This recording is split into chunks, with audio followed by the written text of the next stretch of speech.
लो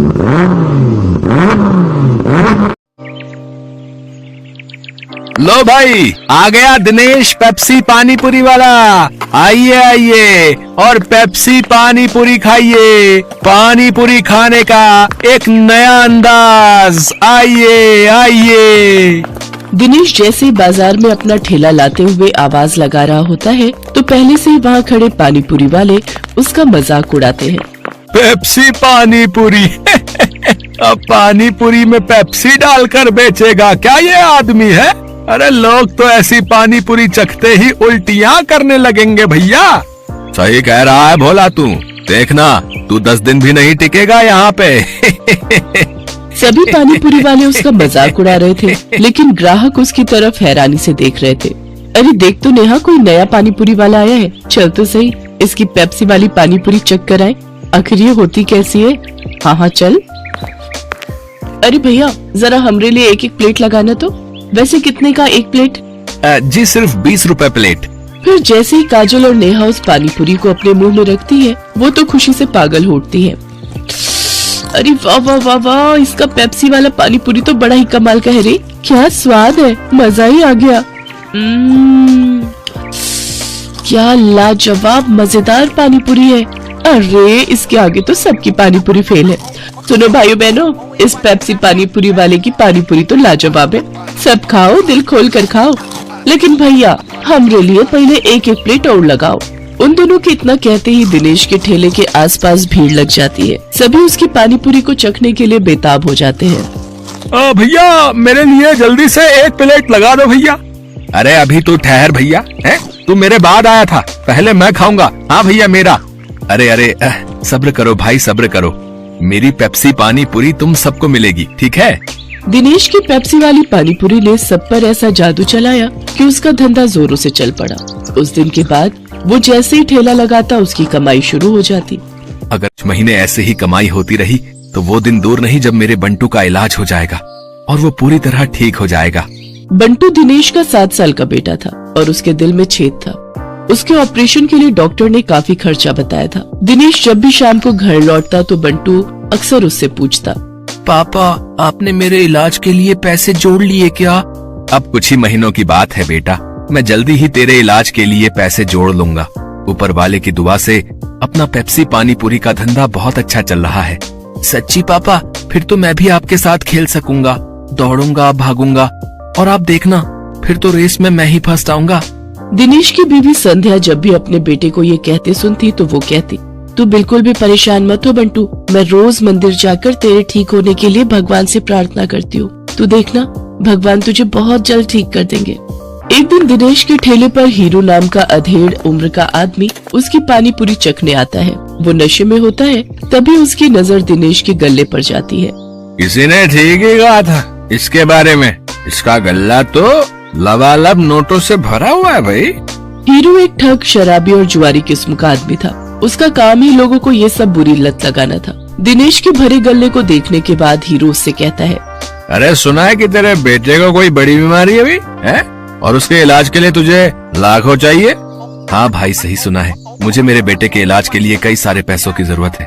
तो तुझे क्या लगता है इस ठेले से तू लाखों रुपए कम समय में कमा पाएगा? इसके लिए तो तुझे कई साल लग जाएंगे। हाँ लेकिन इसके अलावा मैं और कर भी क्या सकता हूँ भाई? देख इसमें मैं तेरी मदद कर सकता हूँ। अगर तुझे हफ्ते भर में ही 5 लाख रुपए कमाने हो तो मुझे आकर मिल लेना।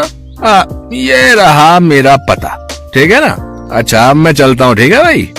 आखिर ऐसा कौन सा रास्ता है इसके पास जो ये मुझे एक हफ्ते में इतने पैसे कमा कर दे देगा? खैर मुझे क्या, मुझे तो बस अपने बेटे के इलाज के लिए पैसे से मतलब है। एक काम करता हूँ, एक बार जाकर इससे मिल ही लेता हूँ। यही सब सोचकर एक दिन दिनेश जाकर हीरो से मिलता है। उसे ऐसे सपने दिखाता है कि दिनेश ज्यादा पैसे कमाने के लालच में उनके साथ जुआ खेलने लग जाता है। कल मैंने 1000 रुपए लगाकर 2000 कमाए थे। ऐसा करता हूँ आज ठेले की सारी कमाई ही लगा देता हूँ, एक दिन में डबल कमाई हो जाएगी। धीरे धीरे दिनेश को जुए के साथ साथ शराब की लत भी लग जाती है। शराब की लत उसे ऐसी लगती है कि उसका अपने काम में मन ही नहीं लगता और वो ठेले पर खड़ा होकर भी शराब के नशे में डोलता रहता है। भैया एक प्लेट लगाना तो। अरे लगता है इस आदमी ने तो शराब पी रखी है। चलो चलो हमें नहीं खानी इसकी पानी पूरी, चलो दूसरी वाली पानी पूरी खाने चलते हैं। धीरे धीरे दिनेश के सभी ग्राहक कट जाते हैं और वो सभी दूसरे पानीपुरी वालों के पास जाकर पानीपुरी खाते हैं। ये देख भोला और राजू बहुत खुश होते हैं। देखा भोला, अपनी चाल कामयाब हो गई ना। बिल्कुल सरकार, अब देखना उसकी पानीपुरी की तरफ तो कोई देखेगा भी नहीं, सब अपनी ही पानीपुरी खाएंगे। कुछ दिन ऐसे ही बीतते जाते हैं। अपने धंधे को मंदा देख दिनेश शराब और जुए की लत में और डूब जाता है और उसका बचा खुचा धंधा भी चौपट हो जाता है। ये सब देख संध्या और बंटू बहुत दुखी होते हैं। फिर बंटू अपनी माँ से कहता है, माँ, अब तो मैं कभी भी ठीक नहीं हो पाऊंगा ना।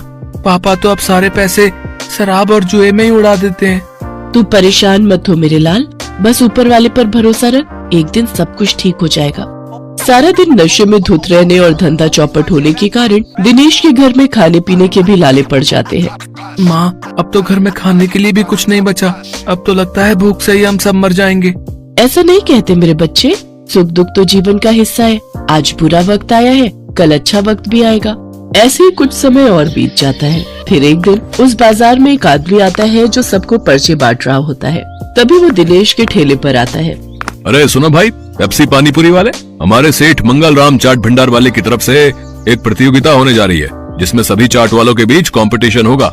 जो भी इस प्रतियोगिता को जीतेगा उसे पूरे 5 लाख इनाम और साथ ही हमारे मशहूर मंगल राम चाट भंडार वाले बाजार में एक स्टॉल भी लगाने को मिलेगा। मंगल राम चाट भंडार बाजार, वहाँ तो बड़े बड़े लोग आते हैं चाट खाने के लिए।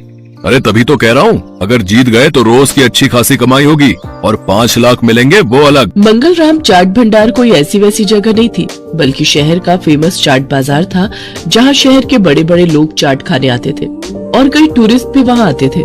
उस बाजार में चाट लगाने वालों की अच्छी खासी कमाई होती थी। लेकिन ये सब बातें जानते हुए भी दिनेश उस प्रतियोगिता में कोई खास दिलचस्पी नहीं दिखाता।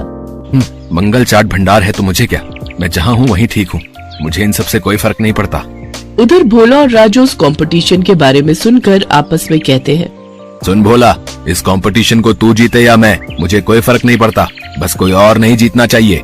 हाँ भाई, बस एक उस दिनेश का ही डर था, लेकिन वो तो हमारी कृपा से फेल हो चुका है, तो अब हम दोनों के अलावा उस कंपटीशन को कोई जीत ही नहीं सकता। अगले दिन हीरो भोला और राजू से मिलने आता है। क्यों भाई, मान गए ना मुझे? आखिर मैंने शराब और जुए की लत लगाकर उस दिनेश के धंधे को चौपट कर ही दिया भैया।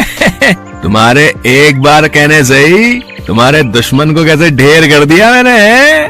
अगर वो ढेर नहीं होता तो हमारा धंधा आबाद कैसे होता भाई। उसकी पेप्सी पानीपुरी ने तो हम लोगों का धंधा ही चौपट कर दिया था भाई। तभी उनकी ये सारी बातें दिनेश सुन लेता है और अपने किए पर उसको बहुत पछतावा होता है। मैं भी कितना बेवकूफ था जो इन पाखंडियों के झांसे में फंस गया और बर्बाद हो गया, लेकिन अभी भी कुछ नहीं बिगड़ा है। मैं इन सबको मजा चखाऊंगा, मैं इस प्रतियोगिता में हिस्सा जरूर लूंगा। यही बात मन में ठाने दिनेश उस चाट प्रतियोगिता में हिस्सा लेता है और अपनी पेप्सी वाली पानीपुरी की रेसिपी से इस कॉन्टेस्ट को जीत लेता है, जिससे उसे 5 लाख का इनाम मिल जाता है। साथ ही मंगल चाट भंडार में स्टॉल लगाने के लिए जगह भी। इनाम से मिले पैसों से वो अपने बेटे का इलाज करवाता है। बंटू पूरी तरह से ठीक हो जाता है और वो भी दूसरे बच्चों की तरह खेल कूद करने लगता है। दिनेश की पेप्सी पूरी अब मंगत राम चाट भंडार की जान बन गई थी। उस बाजार में जो भी ग्राहक आता वो उसकी पानीपुरी चखे बिना वापस नहीं जाता। उसकी तरक्की देख राजू, भोला और हीरो को अपनी करनी पर बड़ा पछतावा होता है।